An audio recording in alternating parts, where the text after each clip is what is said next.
যে খবরের দিকে আমরা নজর রাখবো, বিজেপি রাজ্য সভাপতি কে এবার মুখ খুললেন এই বিষয়ে লকেট চট্টোপাধ্যায়। লড়াইটা লড়তে হবে, ঐক্যবদ্ধভাবে লড়তে হবে, লড়াইয়ের কথা তিনি বলেছেন এবং সঙ্গে এটাও তিনি বলছেন যে লড়াইটা শুধু রাজ্য সভাপতি নয়, লড়াইটা টিমের, ঐক্যবদ্ধ লড়াইয়ের কথা বলে কি লকেট চট্টোপাধ্যায়ের মুখে গোষ্ঠীদ্বন্দ্বের তত্ত্ব, এই প্রশ্ন উঠে আসছে। কারণ লড়াইটা শুধুমাত্র রাজ্য সভাপতি নয়, এটা টিমের লড়াই বলছেন লকেট চট্টোপাধ্যায়। ঐক্যবদ্ধ লড়াইয়ের কথা বলেও লকেটের মুখে কি তাহলে গোষ্ঠীদ্বন্দ্বের তত্ত্ব? তথাগত রায়, অগ্নিমিত্রা পলের পর এবার লকেট চট্টোপাধ্যায়ের এই বিষয়ে মুখ খোলানি যথেষ্টই একটা গুরুত্বপূর্ণ বলে মনে করা হচ্ছে। কারণ ব্যক্তিগতভাবে কারোর সঙ্গে কারো সম্পর্ক ভালো নাও হতে পারে বা ভালো হতেও পারে, এই কথাও তিনি কিন্তু উল্লেখ করছেন। বিজেপিতে এইভাবে কিছুই হয় না, তিনি অনুশাসনের কথাও মনে করিয়ে দিয়েছেন। বিজেপি নেত্রী লকেট চট্টোপাধ্যায়ের এই সমস্ত বক্তব্যগুলো খুব গুরুত্বপূর্ণ হয়ে যাচ্ছে। কারণ বিজেপির নতুন রাজ্য সভাপতি কি তাহলে বদল হতে চলেছে?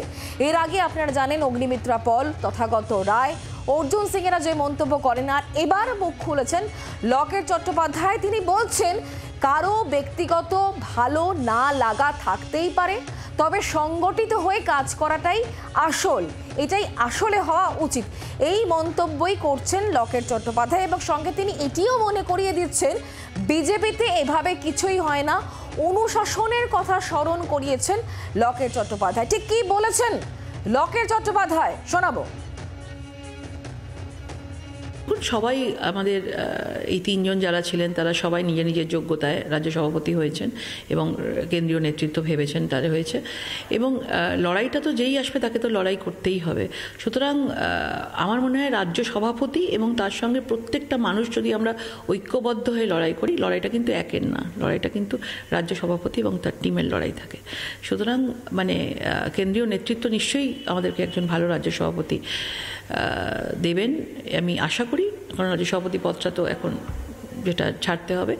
আর আমার মনে হয় আমাদের প্রত্যেককে আগে নিজেদেরকে সঠিক হয়ে ঐক্যবদ্ধ কাজ করলেই আমার মনে হয় আমরা এগোতে পারব। লকেট চট্টোপাধ্যায় তার বক্তব্য শুনলেন, তিনি বলছেন যে সকলকেই লড়াইতে লড়তে হবে এবং ঐক্যবদ্ধভাবে লড়াইয়ের কথা তিনি বলছেন। আর লড়াইটা শুধুমাত্রই যে রাজ্য সভাপতি তেমনটা নয়, সেটাও তিনি উল্লেখ করেছেন। আসলে এই লড়াইটা একটা টিমের লড়াই, সেটিও মনে করিয়ে দিয়েছেন তিনি।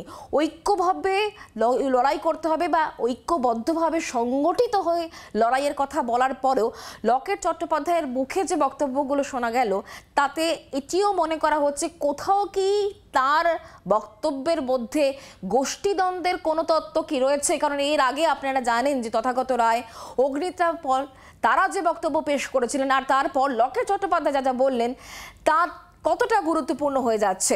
এবং তিনি যেটা উল্লেখ করছেন যে ব্যক্তিগত ভালো না লাগা থাকতেই পারে, তবে সংগঠিত হয়ে কাজ করতে হবে, কারণ সামনে 2026-এর বিধানসভা নির্বাচন, আর তাই সংগঠিত হয়ে কাজ করাই আসল হওয়া উচিত বলে মন্তব্য করছেন বিজেপি নেত্রী লকেট চট্টোপাধ্যায়। এবং তিনি এটাও মনে করিয়ে দিচ্ছেন যে বিজেপিতে অনুশাসন রয়েছে, এভাবে কিছুই হয় না, অনুশাসনের কথাও স্মরণ করিয়ে দিয়েছেন লকেট চট্টোপাধ্যায়। আমরা কথা বলবো মমিতা চক্রবর্তী এই মুহূর্তে আমাদের সঙ্গে রয়েছেন প্রতিনিধি টেলিফোন লাইনে। মমিতা, এর আগে আমরা তথাগত রায়, অগ্নিমিত্রা পল তাদের মুখ থেকে যে বক্তব্য শুনেছি, আর এবার লকেট চট্টোপাধ্যায় যেটা বললেন, কোথাও গিয়ে তিনি দলীয় অনুশাসনের কথা যখন মনে করছেন, তার পাশাপাশি তিনি এটিও কি মনে করিয়ে দিচ্ছেন যে কোথাও গিয়ে বিজেপির অন্দরে একটা যে দ্বন্দ্ব, সেই দ্বন্দ্বটাই কি তার এই মন্তব্যে প্রকাশ পেল? একরকম তাই, কারণ দেখো এর আগে তথাগত রায়, অগ্নিমিত্রা পল, অর্জুন সিংরা রাজ্য সভাপতি কেমন হওয়া উচিত এবং কেউ কেউ সরাসরি কারোর নাম নিয়ে প্রকাশ্যে সওয়াল করছিলেন। সেই বিতর্কের মাঝখানে আরো এক ধাপ এগিয়ে গিয়ে লকেট চট্টোপাধ্যায়ের এই মন্তব্য, যেখানে তিনি একদিকে দলের অনুশাসনের কথা মনে করালেন, যেখানে তিনি বললেন যে তাদের দলে এইভাবে বলে কিছু হয় না, সেক্ষেত্রে ব্যক্তিগত খারাপ লাগা, ব্যক্তিগত ভালো লাগা কারোর থাকতেই পারে, কিন্তু তিনি 10 বছর ধরে আছেন, তিনি বিভিন্ন রাজ্য সভাপতি দেখছেন এবং সবাইকে একসঙ্গে কাজ করাটাই, সবাইকে নিয়ে কাজ করাটাই এক্ষেত্রে মূল মন্ত্র হওয়া উচিত। একদিকে অনুশাসনের পাঠ পড়ানো, অন্যদিকে কোথাও একটা গিয়ে যারা মুখ খুলছিলেন তাদেরও পরোক্ষে বার্তা দিলেন লকেট চট্টোপাধ্যায়। এর আগে অগ্নিমিত্রা পল, অর্জুন সিং বা তথাগত রায়রা যে বক্তব্য বা এক্সহ্যান্ডেলে যে সমস্ত পোস্টগুলো আমরা দেখেছি, তারপরে বিজেপি নেত্রী লকেট চট্টোপাধ্যায়ের এই বক্তব্য, কোথাও কি দলের অন্দরে যারা শীর্ষ স্তরে রয়েছেন এই মুহূর্তে, কোথাও কি দল অস্বস্তিতে পড়ছে? বঙ্গ বিজেপি কি অস্বস্তিতে পড়ছে? কোনো রেজিমেন্টেড ফোর্সে যদি কেউ বাইরে প্রকাশ্যে মুখ খোলেন এবং ধর্মীয় বিষয় নিয়ে মুখ খোলেন, তাহলে সেটা কিন্তু কোনোভাবেই স্বস্তির কারণ হতে পারে না। এক্ষেত্রে অস্বস্তি কতটুকু হয়েছে না হয়েছে সেটা বিজেপির নেতৃত্ব তারাই বলতে পারবেন। তবে নিয়ম ভেঙে যে ধরনের মন্তব্য আসছে এবং রাজ্য সভাপতি হওয়ার বিষয়, সেটা সেই প্রসেস কিন্তু এখনো পর্যন্ত অফিসিয়ালি শুরু হয়েছে বলে এমনটাও খবর নেই। কিন্তু যেভাবে প্রাক্তন সভাপতি থেকে শুরু করে বা দলের অন্যান্য সাংগঠনিক নেতৃত্ব তারা কোনো সময় মন্তব্য রাখছেন, বিভিন্ন মন্তব্য রাখছেন, সেটা যে খুব একটা স্বস্তিজনক নয় পদ্ম শিবিরের পক্ষে, তা নিঃসন্দেহে বলে। একেবারে মৌমিতা, ধন্যবাদ টেলিফোন লাইনে থাকার জন্য। এবার আপনাদেরকে শোনাবো লকেট চট্টোপাধ্যায়ের বক্তব্য তো আপনারা শুনলেন, তবে তার আগে অগ্নিমিত্রা পল তার ঠিক কি বক্তব্য ছিল এই বিজেপি রাজ্য সভাপতি প্রসঙ্গে শোনাবো। এবার কে রাজ্য সভাপতি হবে সেটা তারা বলতেই পারেন, তথাগতদা তার মতো বলেছেন, অর্জুনদা তার মতো বলেছেন। দেখুন, আমরা সামান্য কার্যকর্তা, আমাদের রোজ অত্যাচার হয়, আমাদের রোজ কেস খেতে হয়, আমাদের খুন হচ্ছে, আমাদের বোনেদেরকে ধর্ষণ করছে। আমাদের কাছে যেই প্রেসিডেন্ট হোক, নন কম্প্রোমাইজিং ভাবে এই সরকারের সাথে চোখে চোখ রেখে লড়াই করবে, আমরা শুধু সেটা চাই। এবার শীর্ষ নেতৃত্ব সেটা ডিসাইড করবে। অগ্নিমিত্রা পলের বক্তব্য শুনলেন, তবে তারও আগে তথাগত রায় তিনিও কিন্তু রাজ্য সভাপতির বিষয়ে কথা বলেছিলেন এবং তিনি একই সঙ্গে রাজ্যের বিরোধী দলনেতাকেই রাজ্য সভাপতি করা হোক এভাবেই শুভেন্দুর পক্ষে তিনি সওয়াল করেছিলেন। ঠিক কি বলেছিলেন শোনাবো। অধিকারী যেভাবে পুরো রাজ্য চষে বেড়ান এবং বিভিন্ন ইস্যুতে কথা বলেন, ইস্যুগুলো যেভাবে উনি আইডেন্টিফাই করেছেন, সেগুলো অন্তত আমার নিবেদনে সেগুলো একেবারে সঠিক ইস্যু এবং সেই ইস্যুগুলো উনি কাজে পরিণত করছেন।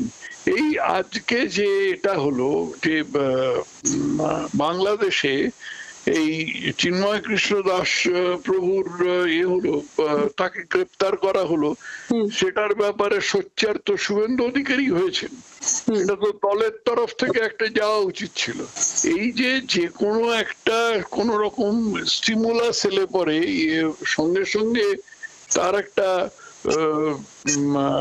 প্রতিক্রিয়া দেয়া, এটা শুভেন্দু অধিকারীর আছে। বিভিন্ন জায়গায় যখন আমাদের বিজেপি কর্মীরা বিপদে পড়ে, তাদের নামে মিথ্যে কেস দেয়া হয়, এরকম তাদের কেউ বাড়ির কেউ পুলিশের এতে মারা যায়, তখন তাদের শুভেন্দু অধিকারী সাহায্য করেন। এর ফলে সাধারণ কর্মীদের ওর ওপর ভরসা আছে। তথাগত রায়ের বক্তব্য আপনারা শুনলেন। বিজেপির রাজ্য সভাপতি কে, তাহলে কি রাজ্য সভাপতি বদল হতে চলেছে? কারণ এই প্রশ্ন উঠছে, কারণ এর আগে তথাগত রায় যার বক্তব্য আপনারা শুনলেন, তারপরে বিজেপি নেত্রী লকেট চট্টোপাধ্যায়ের বক্তব্যের আগেও কিন্তু অগ্নিমিত্রা পল তিনি তার বক্তব্য পেশ করেছিলেন এবং সেখানে প্রত্যেকে একটা বার্তা দিচ্ছেন যে লড়াইটা চোখে চোখ রেখে লড়তে পারবে, নট পারফর্মিং কোনো রাজ্য সভাপতিকে তারা চান না, এই বার্তাও কিন্তু স্পষ্ট ছিল। আর আজকে কোথাও গিয়ে লকেট চট্টোপাধ্যায় তিনি যখন দলীয় অনুশাসনের কথা মনে করেছেন, তখন একই সঙ্গে তার যে মন্তব্য, সেই মন্তব্যে কোথাও জল্পনা বাড়ছে, দলের অন্দরে কি দ্বন্দ্বটা আরো স্পষ্ট হচ্ছে কালে কালে। আমরা কথা বলবো তৃণমূল কংগ্রেস নেতা জয়প্রকাশ মজুমদার আমাদের সঙ্গে রয়েছেন টেলিফোন লাইনে। জয়প্রকাশ দা, এর আগে একাধিকবার আমরা বিজেপির অনেক নেতাদেরই বলতে শুনেছি বিজেপি রাজ্য সভাপতি এমন কেউ হবেন যিনি নন পারফর্মিং নন, সেটা তথাগত রায় তিনি তো একেবারে শুভেন্দুর হয়েই সওয়াল করেছিলেন, বিজেপি নেত্রী লকেট চট্টোপাধ্যায় বলেছেন, এর আগে অগ্নিমিত্রা পল তারাও বলেছেন। কিভাবে দেখছেন পুরো বিষয়টি? দেখুন, এটা তো স্পষ্ট হিসেবে বেরিয়ে এসছে যে বিজেপির অন্দরের সমস্ত খবর ভালো নেই এবং ভেতরটা জরাজীর্ণ হয়ে উঠেছে।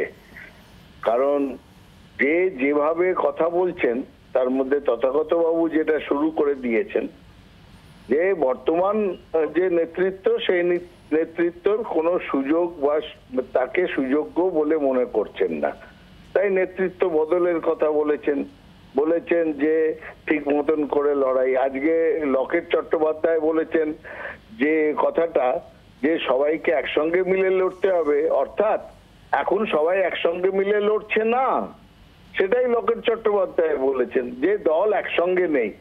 এর থেকেই এটা প্রমাণিত, যেটা আমরা বারবার বলে এসেছি, যে বর্তমানের বিজেপি আদি বিজেপি, নব্য BJP, Suvendu BJP, Sukanta BJP, Dilip BJP ইত্যাদিতে নানা ভাগে বিভক্ত। সেই কথাই চট্টোপাধ্যায় আজকে। বাংলার আওয়াজ, বাঙালির আবেগ, জি 24 ঘন্টা।